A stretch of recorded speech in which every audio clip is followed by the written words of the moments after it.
ሰላም ጤና ይስጥልኝ። ይህ በጉለሌ ክፍለ ከተማ ኮሙኒኬሽን ጽህፈት ቤት በየሳምንቱ እየተዘጋጀ የሚቀርብላችሁ ሳምንታዊ አበይት ዜናዎች ናቸው። ከዜናዎቹ ጋር እልፊዮስ በትረ ነኝ። አብራችሁን ቆዩ።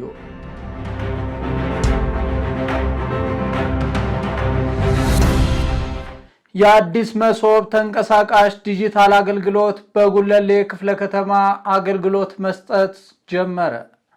በሀገራችን ሆነ በከተማችን የመጀመሪያው ነውና በቅርቡ በአዲስ አበባ ከተማ አስተዳደር ተመርቆ ስራ የጀመረው አዲስ መሶብ ተንቀሳቃሽ ዲጂታል የመንግስት አገልግሎት በጉለሌ ክፍለ ከተማ ለነዋሪዎች አገልግሎት በመስጠት ላይ ይገኛል።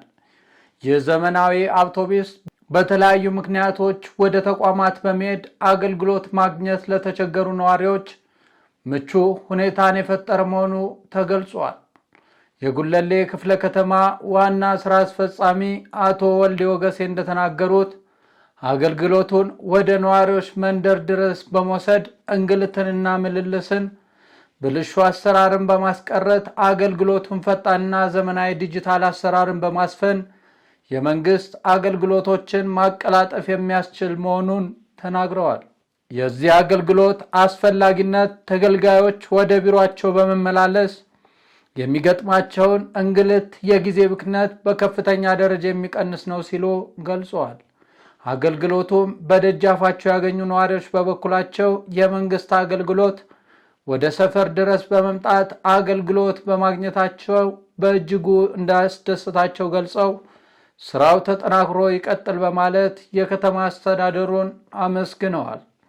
አገልግሎቱ 8 ተቋማትን በአንድ ተንቀሳቃሽ አውቶቡስ ውስጥ ያቀፈ ሲሆን ዋና ዋና የሲቪል ምዝገባና የነዋሪነት አገልግሎት፣ የአሽከርካሪና ተሽከርካሪ ፈቃድ፣ የገቢዎችና የንግድ አገልግሎት፣ የኢትዮ ፖስታ አገልግሎት፣ የኤሌክትሪክ ቅድመ ክፍያ ይገኙበታል። ይህ ተንቀሳቃሽ አገልግሎት ከኔትወርክ መቆራረጥ የጸዳ እንዲሆን ተደርጎ የተገነባ ሲሆን የኃይል አቅርቦቱ እንዳይቋረጥም በሶላር ኢነርጂ የፀሐይ ብርሃን የሚሰራ መሆኑ አስተማማኝ ያደርገዋል።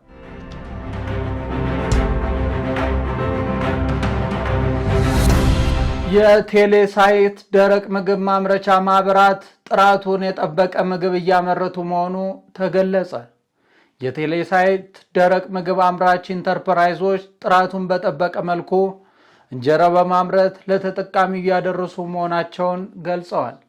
የቴሌሳይት ደረቅ ምግብ ዝግጅት ስራ አስኪያጅ የሆኑት አቶ የዓለም ዘወድ አባይነህ እንደተናገሩት የሚመረተው እንጀራ ከግብአት ዝግጅት ጀምሮ ወደ ተጠቃሚው ህብረተሰብ እስከሚደርስ ድረስ ያለውን የስራ ሂደት በጥንቃቄ በመስራት የሚመረተው እንጀራ በስታንዳርዱ መሰረትና ጥራቱን በጠበቀ መልኩ እንዲመረት ለማድረግ የማብሰያ ቁሳቁሶችን ንጽህና በመጠበቅ ጤናማ የሆነ ምርት እያመረቱ መሆናቸውን ገልጸዋል።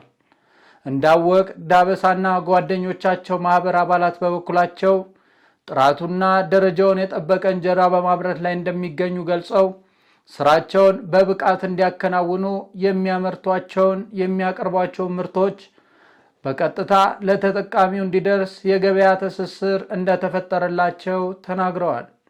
ሌላኛው ገነት ታደሰና ጓደኞቻቸው እንጀራና ደረቅ ምርቶች ማህበራት ስራ አስኪያጅ የሆኑት ወንዳለ ስማ በዚህ የሚያገኙትን ገቢ በአግባቡ እንዲቆጥቡና ካፒታላቸው እንዲያሳድጉ የወረዳው አስተዳደር የቅርብ ክትትል እያደረገ እንደሚገኝ መሆኑን በመግለጽ አስተዳደሩ ንጹህና ምቹ የሥራ ቦታ ከማመቻቸት ባለፈ ከህገወጥ ንግድ ተጽዕኖ ነፃ ሆነው እንዲሰሩ እንዳገዛቸው ተናግረዋል። ተጠቃሚዎች መንግስት የፈጠረላቸውን የሥራ ዕድል ተጠቅመው በመስራት ራሳቸውንና ቤተሰባቸውን እያስተዳደሩ መሆናቸውን ገልጸዋል።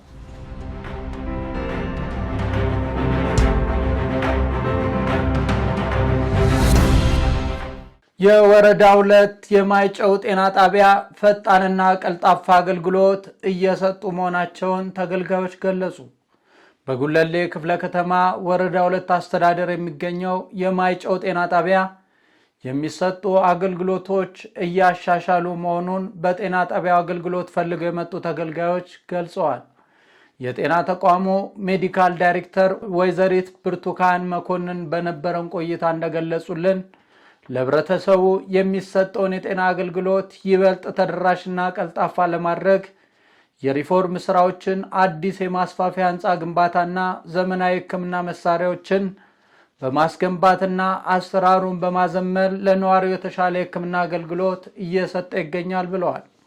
ኃላፊው አክለውም ጤና ጣቢያው በተለይም በቅርብ ጊዜያት ውስጥ ባስገነባው የማስፋፊያ ህንፃ ቀደም ሲል በጤና ጣቢያው ይስተዋሉ የነበሩ የቦታ ጥበት፣ የአገልግሎት መደራረብ ችግሮች በዘላቂነት በመፍታት በሰው ኃይል አደረጃጀት፣ በመድኃኒት አቅርቦት፣ በዘመናዊ የህክምና መሳሪያዎች በማደራጀትና በታካሚዎች መስተንግዶ ላይ ባደረገው ማሻሻያ ተገልጋዮች ያለ እንግልት አገልግሎት ማግኘታቸውና በተመቻቸ ሁኔታ በቂ ግላዊነት ባለው መልኩ አገልግሎት ለተገልጋዮች ምቹ ሁኔታን መፍጠር መቻሉን ጠቁመዋል።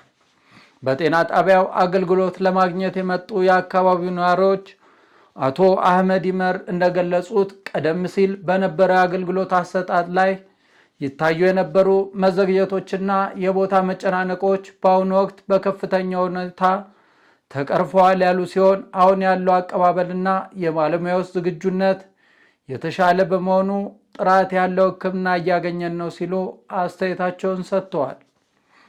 ሌላኛው ተገልጋይ ወይዘሮ ካሰሽ ገብረ ጊዮርጊስ በበኩላቸው ጤና ጣቢያው በተለይ በእርግዝናና በወሊድ ዙሪያ የሚሰጡ አገልግሎቶችን በማዘመን እናቶች በጤና ተቋማት እንዲወልዱ የቅድመ ወሊድ ክትትል ኤኤንሲ እናቶችን በእርግዝና ወቅት አስፈላጊውን ክትትልና ምክር እንዲያገኙ በማድረግ ሊከሰቱ የሚችሉ ድንገተኛ አደጋዎችን አስቀድሞ በመለየት የቅድመ መከላከል የህክምና ስርዓቱን በማጠናከር ረገድ ከፍተኛ መሻሻል አሳይቷል ብለዋል።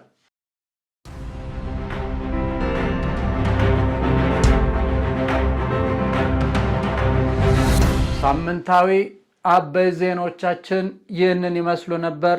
ለተጨማሪ መረጃ የኮሚኒኬሽን ጽህፈት ቤት የሆኑ የማህበራዊ ትስስር ገጾቻችንን ይከታተሉን። መልካም ሳምንት።